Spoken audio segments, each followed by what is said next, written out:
Bismillah wa salatu wa salamu ala rasulillahi sallallahu alayhi wa sallam. Donc, on arrive à un stade où on doit apprendre à lire de deux manières. C'est-à-dire quoi?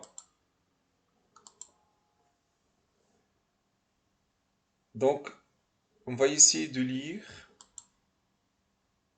en continu. C'est-à-dire que le mot est dans une phrase, il est au début, sinon au milieu. Donc, dans ce cas-là, on va prononcer le tanwin. Donc, sayfen, sayfen.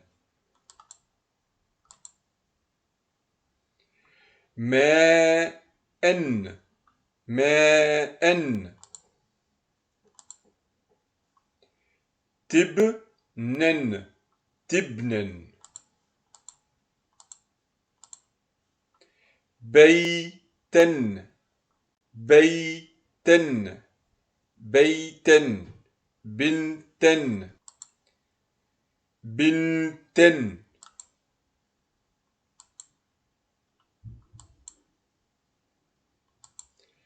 لحنا لحنا لحنا.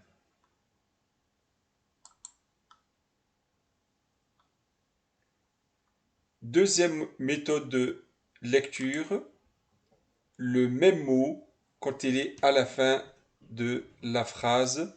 Donc, quand il est au début, au milieu, on va dire قريبا قريبا. Par contre, à l'arrêt, c'est-à-dire on termine avec la phrase, on va dire قريبا قريبا. Donc, le tanwin se transforme en prolongation avec le elif. Et c'est pour cette raison, avec ce type de tanwin, tanwin al-fath, on rajoute un elif à la fin, pour qu'on puisse prolonger à l'arrêt. Donc, lecture en continu, on prononce le tanwin, lecture à l'arrêt, on termine avec une prolongation.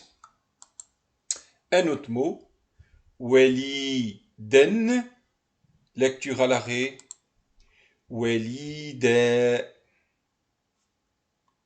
Troisième exemple, jadiden, jadiden, à l'arrêt, jadida.